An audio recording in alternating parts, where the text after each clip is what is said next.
हाँ ठीक ही लग रही है। अच्छा बस करो ठीक है, मैंने तुम्हें कहा है अपना फोन छोड़ दो। जब तुम मेरे साथ होते ना तुम अपना फोन मत इस्तेमाल किया करो, लेकिन तुमने हमेशा अपना फोन इस्तेमाल करना। तो जब मैं तुम्हारे साथ बैठी होती मैं तंग आ गई हूँ। I don't want you to use the phone, ठीक है? It's all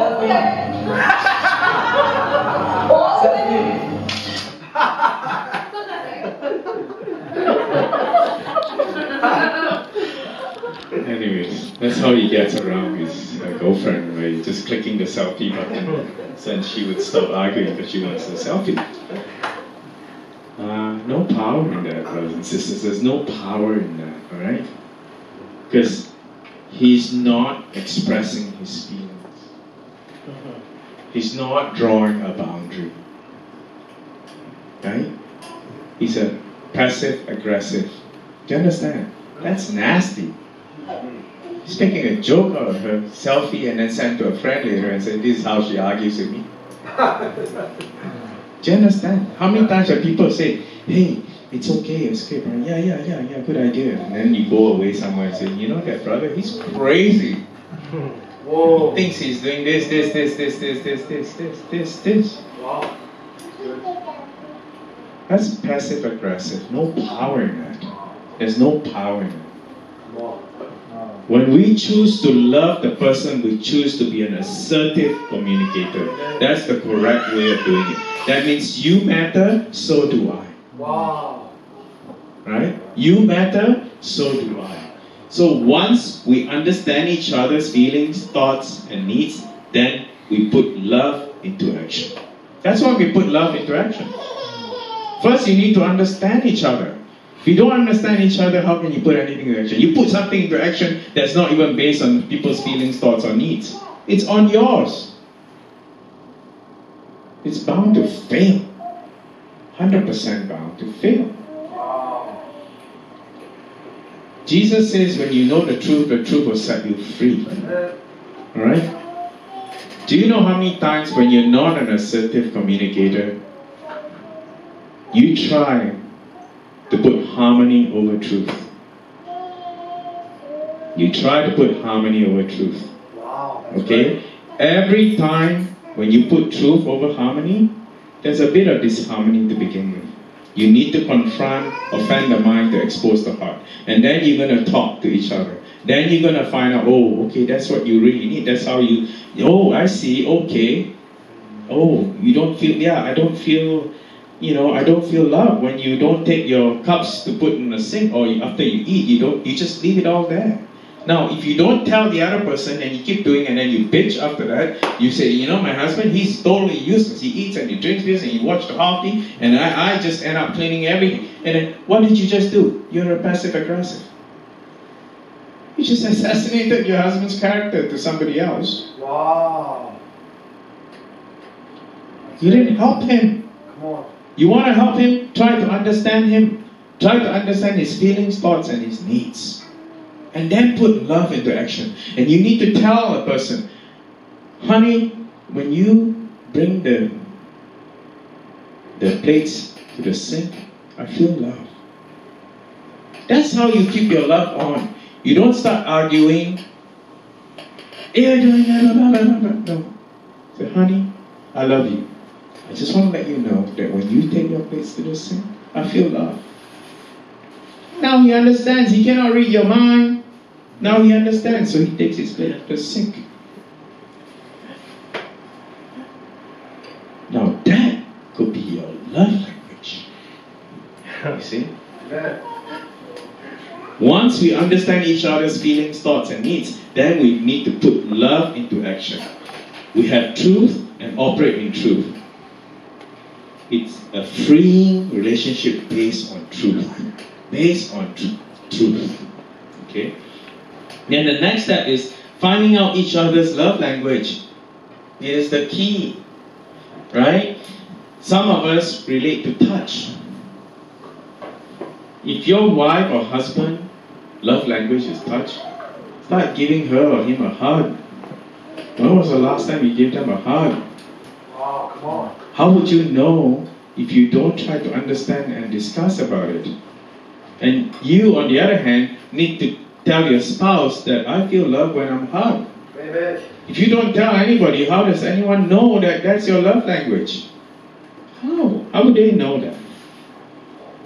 And some of us, our love language are words of affirmation. We need to be affirmed. You know, we need to be affirmed. That's right. You know, you can say, oh, Vaughn, you did this. That's wonderful. You did very well. That's good.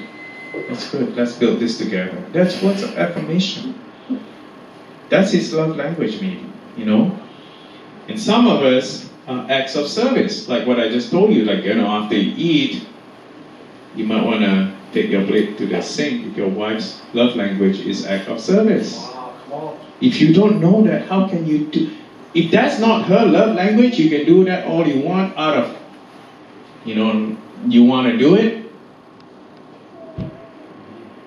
But you really are not going to change anything. If you don't find out the love language of the other person, and you just think that's their love language, oh, their love language is gift. That's another love language, by the way. Oh, their love language is, I'm just going to buy them expensive watches, buy them expensive, buy.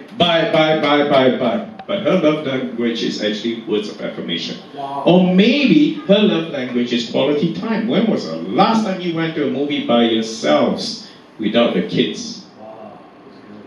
Come on. Come on. If that is their love language and you're missing the mark here, you're not protecting their relationship. Wow. If you keep going on and on and on and on, just doing your thing, thank you very much. I don't need to know your feelings. You're not in relationship. Amen. Amen. You're really not in relationship. You think you are, but you're not. So now you see why, if you think love is based on money, it will fail. Based on looks, it will fail. Based on circumstances, it's doomed. It's not based on truth. Based on money, looks, etc., truth must be above harmony. When harmony is above truth, it's doomed to fail. When harmony is above truth, it's actually a cult. Oh, that's right. How many religions out there base harmony over truth? Never tell the truth. As long as we're all not fighting. It's peaceful. It's peaceful. No, man. When Jesus was walking on earth, he was stirring it up. Wow, that's right. Right? What? Don't heal during Sabbath? My Father is always working, therefore I'm working. Wow. Can't eat during supper? No. David went into the temple and ate.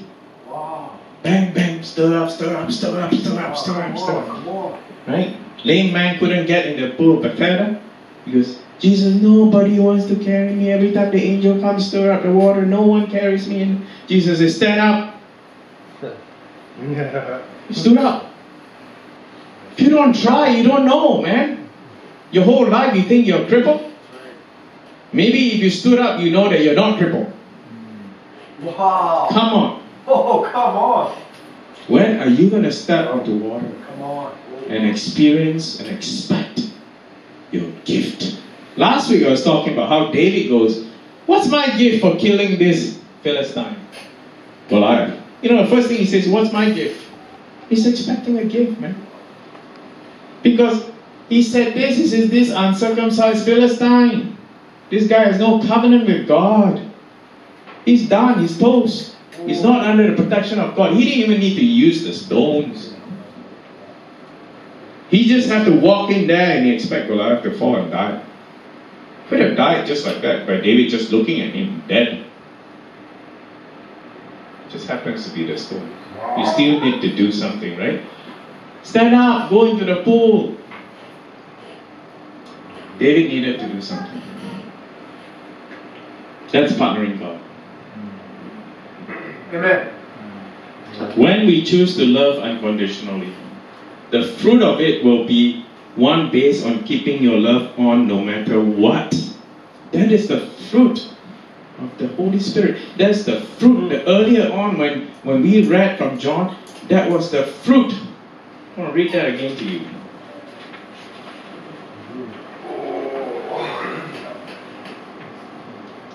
You did not choose me, but I chose you and appointed you so that you might go and bear fruit, and the fruit will last. Singular. Fruit, not plural. That's right. Pay attention to the tenses here. Fruit.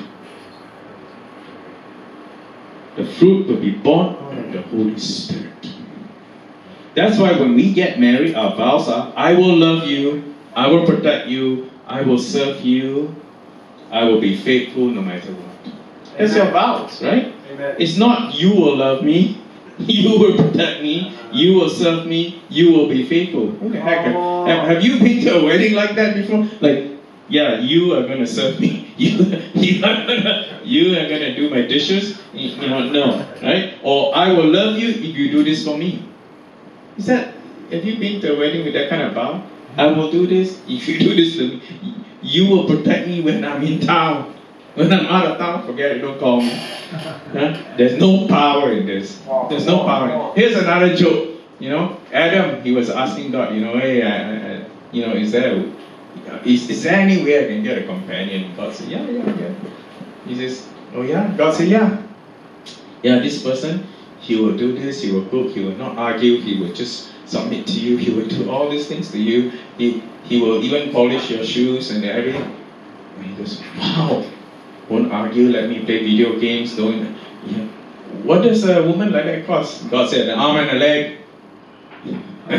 Adam goes, God, what about a rib? And then the rest is history. Anyway, so marriage, let me tell you something. Marriage is a partnership, not a dictatorship. Marriage is a partnership, not a dictatorship. So when we love unconditionally, we choose to love the person whom God has fearfully and carefully made a masterpiece of God. A masterpiece. My encouragement to you today is to love well. Amen. To love well. Choose to love unconditionally the way Jesus chose us, and we didn't choose him. Alright? We didn't choose him. Be blessed. You received this? Amen. I receive that word. Thanks, Paul. Hallelujah. Hallelujah. We have Brother Vaughn here. Thank you. Nice to see you. You guys, if you haven't met each other, just mingle and meet each other. You are anointed people from all over, right? Brother Braden and Cody, right? From Abbotsford, right? Yeah. Hallelujah. Praise God. Praise God that you made it here. And also, Dave is working somewhere. Oh, Julie.